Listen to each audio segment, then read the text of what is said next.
नमस्कार, आप देख रहे हैं कैपिटल टीवी का खास शो राहुल का अग्निपथ और मैं हूं आपके साथ परवीन शेख। 22 जुलाई से शुरू हो रहे बजट सत्र के काफी हंगामेदार रहने के आसार हैं, क्योंकि विपक्ष खासतौर से कांग्रेस ने जिस तरह से पहले संसद सत्र में हंगामा किया था उसे पूरे देश ने देखा था। राष्ट्रपति के अभिभाषण का विरोध, पीएम मोदी के भाषण के दौरान जमकर हुटिंग और स्पीकर के सामने वेल में जाकर विरोध प्रदर्शन। खुद राहुल गांधी ने सांसदों को उकसाया कि वो वेल में जाकर विरोध प्रदर्शन करें। लेकिन अब अगर बजट सत्र में विपक्ष ने यह हरकतें की तो सत्ता पर काबिज बीजेपी इस बार राहुल को माफ नहीं करेगी। इस बार राहुल को अपनी गलती के लिए नतीजे भुगतने होंगे। तो क्या है इसको लेकर बीजेपी का एक्शन प्लान, इस पर चर्चा करेंगे और साथ ही बात करेंगे संघ प्रमुख मोहन भागवत के बयान पर कांग्रेस के नए प्रोपेगेंडा की। तो क्या है बजट सत्र को लेकर कांग्रेस और बीजेपी का एक्शन प्लान, इस पर चर्चा के लिए मेरे साथ स्टूडियो में मौजूद हैं कैपिटल टीवी के executive editor Rajeev Kumar. Sir, आपका स्वागत है। धन्यवाद। तो 22 जुलाई से शुरू हो रहे बजट सत्र को लेकर जिस तरह की तैयारी कांग्रेस खेमे की तरफ है और इधर बीजेपी ने भी पलटवार या कहें कि एक बड़ा मजबूत एक्शन प्लान तैयार किया है, तो क्या होने वाला है इस बार संसद सत्र? देखिए, संसद सत्र की शुरुआत होने वाली है और उससे पहले क्या हो रहा है, पीएम मोदी से अमित शाह की मुलाकात हुई, कुछ बड़े प्लानिंग बने किस बात को लेकर, तो आगे आने वाले समय में हम कौन कौन से बिल को इंट्रोड्यूस कर सकते हैं। उसके साथ ही प्लान इस बात की भी हुई कि क्या संसद के अंदर विपक्ष जिस तरीके से हावी होने की कोशिश करती है, हावी होने का मतलब यह नहीं है कि आप मुद्दे नहीं उठाओ, बेहतर मुद्दे उठाओ, बेहतर चर्चा करो। संसद चर्चा के लिए ही बनी हुई है। लोगों को यह समझ में आना चाहिए कि जैसे चर्चा होती है, एक पॉजिटिव अपोजिशन जिस तरीके से लोगों की समस्याओं को उठाता है, सरकार को जवाब देने के लिए तैयार होना चाहिए। लेकिन जिस तरह से इन लोगों ने पिछले राष्ट्रपति के अभिभाषण और उसके बाद पीएम मोदी के जवाब के ऊपर आक्रामक रुख अपनाया और यह आक्रामक रुख बदतमीजी में तब्दील होती गई, स्पीकर के सामने और फिर चेयरमैन के सामने, यानी कि चेयरपर्सन जो राज्यसभा में थे वहां पर दोनों के सामने जिस तरीके से बदतमीजियां इन लोगों ने की है, उसको लेकर अब भारतीय जनता पार्टी के नेता ये सोचने पर मजबूर हो रहे हैं कि क्या पूरे 5 साल तक अगर इन लोगों को नहीं रोका गया तो ऐसे ही नहीं करते रहेंगे? क्या इन लोगों का जो पूरा एजेंडा है कि अब हम विपक्ष की भूमिका में तो हैं, लेकिन पहले से संख्या ज्यादा है, तो हम लोग इस तरह से आक्रमण करेंगे कि पूरे संसद सत्र के दौरान दिखाई पड़े कि मोदी कमजोर हो चुके हैं। और मोदी कमजोर हो चुके हैं, भारतीय जनता पार्टी की सरकार है और उसमें एनडीए के दूसरे घटक टांग खींचने की कोशिश करते रहेंगे, तो फिर ये कमजोरी लोगों की नजरों में आएगी।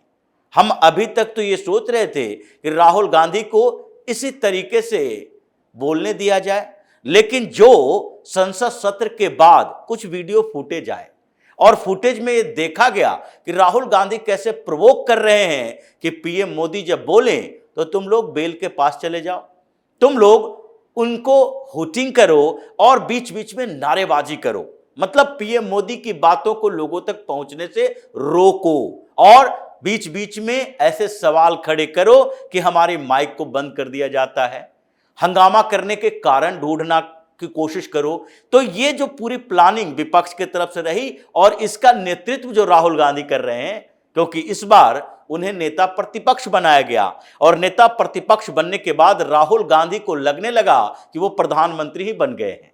ये इनकी निगेटिव मानसिकता रही है। इसलिए भारतीय जनता पार्टी ने 2-3 दिनों में कई प्लानिंग किए और फिर भारतीय जनता पार्टी के नेता सुधांशु त्रिवेदी ने एक आर्टिकल का जिक्र किया कि जैसे संसद के अंदर राहुल गांधी बार बार वायलेंस, हत्या जैसे शब्दों का उपयोग करते हैं, महात्मा गांधी की हत्या का जिक्र करते हैं और कांग्रेस के अंदर जो बार बार इस बात का जिक्र किया जाता है और नारेबाजी किया जाता है कि मोदी तेरी कब्र खुदेगी, मोदी का नाश होगा, सर्वनाश होगा, इस तरीके की बातें जो की जाती है वो हिंसा को प्रोवोक करती है और पॉलिटिकल असैसिनेशन को बढ़ावा देती है। ये एक पूर्व आईपीएस अधिकारी ने अपने एक आर्टिकल में लिखा था कि अगर समाज के अंदर आप इतना ज्यादा विद्वेष पैदा करने की कोशिश करेंगे कि कुछ लोग ये सोचने पर मजबूर हो जाएं कि जो व्यक्ति देश का नेतृत्व कर रहा है उसके खत्म हुए बिना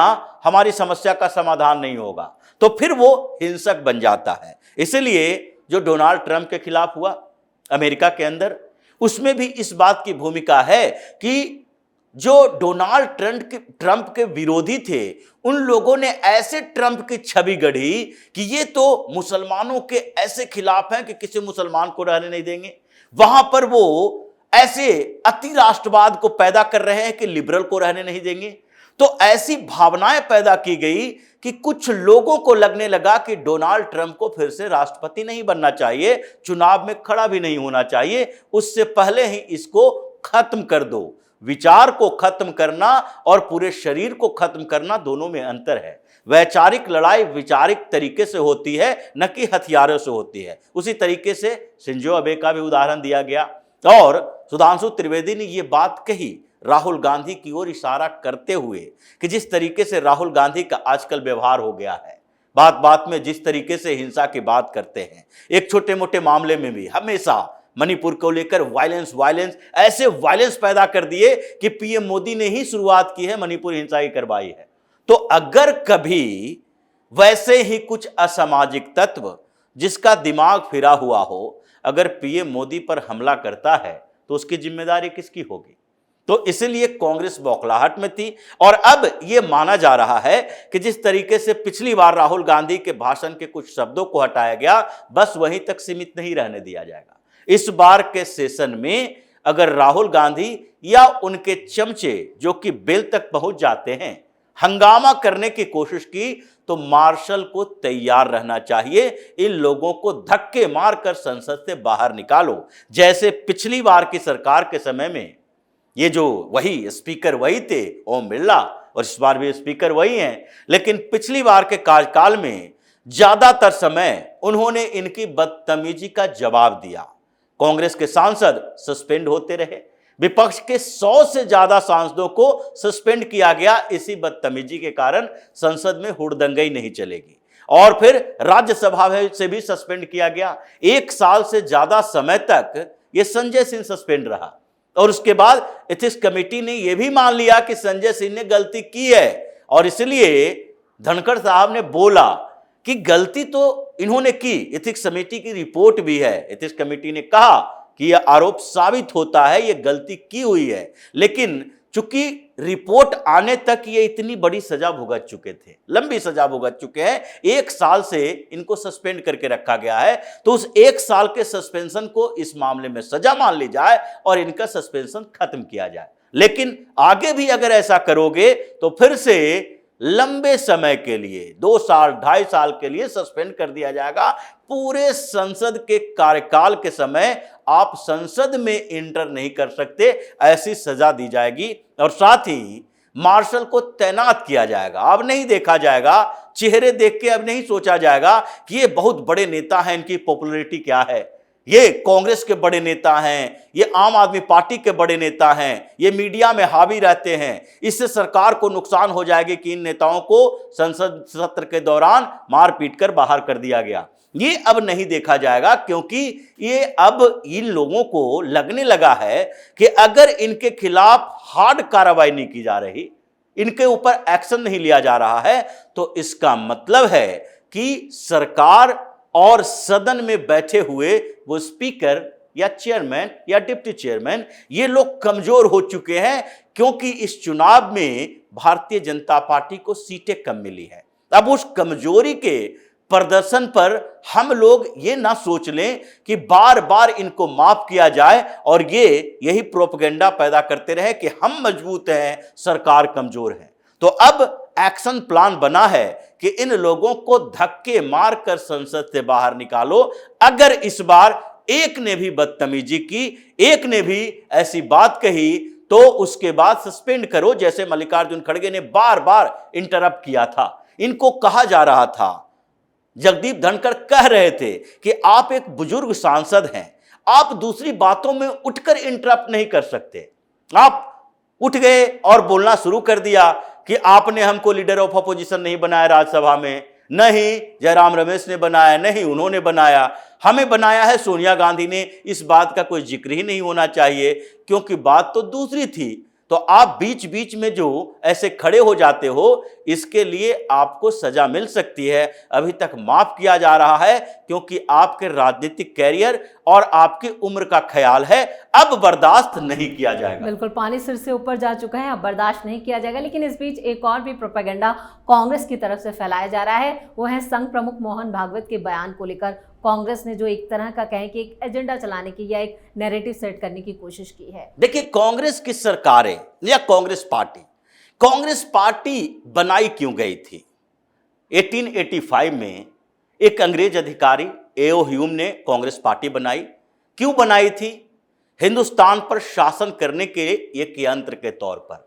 यह सेफ्टी वॉल्व थ्योरी जो दी गई बाद में लाला लाजपत राय ने दी, इसके पीछे की वजह यही थी कि ये ह्यूम चाहता था कि हिंदुस्तान में अगर एक पॉलिटिकल क्लास है और वो सामान्य लोगों की भावनाओं को हम तक पहुंचाता है और सामान्य तरीके से उसकी छोटी मोटी समस्या का समाधान कर दो और लोगों को बांटे रहो, क्रांतिकारियों के साथ इन लोगों का संपर्क न हो, हिंदू मुसलमानों के बीच विभाजन पैदा करो, रिप्रेजेंटेशन के नाम पर एक दूसरे को लड़ाओ, और फिर डिवाइड एंड रूल की थ्योरी आई। वहां से कांग्रेस चलती रही। इसके थोड़े बहुत मुद्दे बदल गए, लेकिन आजादी के बाद भी महात्मा गांधी ने कहा था इस कांग्रेस को खत्म कर दो। जवाहरलाल नेहरू सोच रहे थे कांग्रेस नाम खत्म हुआ तो फिर सिर्फ मेरे चेहरे पर वोट नहीं मिलेगा। उसके बाद से अब तक इसकी यही चाल रही है कि बांटो, पार्टी के अंदर झगड़ा करवाओ, पार्टी के बाहर झगड़ा करवाओ, लोगों के बीच एक बैरियर खड़ा कर दो, मुस्लिम अपीजमेंट के नाम पर मुसलमानों को हिंदुओं के खिलाफ कर दो और हिंदुओं के लिए राजनीति में एक बात मुसलमानों के दिमाग में बिठा दो कि ये जो दूसरी पार्टी है वो राइट विंग की पार्टी है। भारतीय जनता पार्टी हो राइट विंग की पार्टी है, जनसंघ राइट विंग की पार्टी है, इसलिए इससे ऐसे दूरी बना के रखो कि तुम्हारे लिए अनटचेबल हो जाए। अब ये धारणाएं अभी भी है।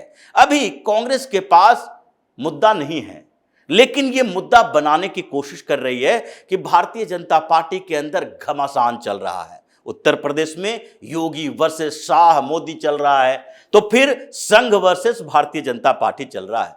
शायद भारतीय जनता पार्टी के बारे में ये लोग जानते नहीं, संघ के बारे में नहीं जानते, या फिर जानते हैं तो प्रोपेगेंडा पैदा करने की कोशिश करते हैं, क्योंकि संघ और भारतीय जनता पार्टी एक दूसरे से अलग हो ही नहीं सकती। और मोहन भागवत ने कहा आध्यात्मिक विकास के लिए, उन्होंने जो बातें कही वो कांग्रेस को समझ में नहीं आया, कांग्रेस के नेताओं को समझ में नहीं आया कि विकास में कभी संतुष्टि नहीं होती है। आपके पास 10 रुपया होगा तो 100 की चाहत होगी, 100 होगा तो 1000 की चाहत होगी। विकास कभी भी ऐसा नहीं होगा कि रुक जाएगा और आपकी इच्छाएं खत्म हो जाएगी। विकास तो सतत चलते रहेगा। इसका मतलब यह भी नहीं है कि विकास को आगे बढ़ाने के लिए आप नहीं रोके, लेकिन एक आध्यात्मिक विकास भी होता है। मानव ये सोचता है कि हम मानव हैं तो अब मानव से ऊपर बढ़े, उसके बाद देवता बने, देवता लगता है ईश्वर उससे बड़ा है, ईश्वर को लगता है कि उसके बाद विश्व रूप बन जाए। यानी कि डेवलपमेंट थ्योरी पर उन्होंने बात की। ये प्रधानमंत्री नरेंद्र मोदी की बात यहां कहां से आ गई? उन्होंने जो वैचारिक संगोष्ठी में बातें कही वो वैचारिक बातें करेंगे। अब इन लोगों को लगने लगा है एक बार घमंड पर कोई चर्चा हो जाए तो मोदी का घमंड, एक बार अगर विकास पर, आध्यात्मिक विकास पर चर्चा हो जाए मोदी के आध्यात्मिक विकास, एक बार देवता भगवान पर चर्चा हो जाए तो फिर मोदी को भगवान बनाने की बात हो रही थी। ये सारे जो नैरेटिव, निगेटिव नैरेटिव क्रिएट किए जा रहे हैं कांग्रेस की तरफ से, ये इसकी बौखलाहट का नतीजा है कि मोदी ने 3 बार लगातार इन लोगों को धूल चटाई है। अभी तक उठने की कोशिश करते करते भी गिर जाते हैं। इसलिए अब इन लोगों के पास एक ही तरीका है कि निगेटिव पब्लिसिटी करो, भारतीय जनता पार्टी में फूट डलवाने की कोशिश करो, संघ और भारतीय जनता पार्टी के बीच झगड़ा करवाओ। कुछ नेताओं को ना हो तो संघ के कुछ नेता हैं उसको पैसे वैसे देके भी अपने साथ कर लो कि बोलने के लिए, जैसे पहले से किया करते थे कई शंकराचार्य और साधु संतों को पैसा देती थी कांग्रेस, और ये कहती थी कि ऐसी बातें करो जिससे लगे कि मुसलमानों के खिलाफ भारतीय जनता पार्टी काम कर रही है। और उसी तरीके से ये कई मस्जिदों में, मदरसों में मौलवियों के पास पैसा पहुंचाते थे कि मस्जिदों से अनाउंस करवाओ, भाई कांग्रेस ही तुम्हें बचा सकती है, कांग्रेस को वोट दो। अभी भी ये पॉलिटिक्स कांग्रेस की है और राहुल गांधी अभी इसके इर्द गिर्द घूम रहे हैं कि किसी तरीके से 10 साल, 15 साल, 20 साल लगे, लेकिन एक बार प्रधानमंत्री बन जाए। उम्मीदवार तो अभी तक बने नहीं, अचानक से क्या होगा, करिश्मा हो जाएगा, ये लगता तो नहीं है। चलिए, इस तमाम जानकारी के लिए और सटीक विश्लेषण के लिए आपका बहुत बहुत धन्यवाद। धन्यवाद। तो जनता के मुद्दों के नाम पर संसद में हंगामा करना राहुल गांधी को इस बार भारी पड़ सकता है। राहुल गांधी भले ही सरकार से दो हाथ करने की तैयारी कर चुके हों, लेकिन सरकार भी आंकड़ों के साथ पलटवार करने की पूरी तैयारी में है। ऐसे में पिछले सत्र की तरह ही बजट सत्र में भी सत्ता पक्ष और विपक्ष के आक्रामक तेवर बरकरार रहने के पूरे आसार हैं। खास शो में इतना ही। वीडियो की खबर कैसी लगी कमेंट करके अपनी राय जरूर दें। वीडियो को लाइक करें, शेयर करें और कैपिटल टीवी को सब्सक्राइब जरूर करें। नमस्कार।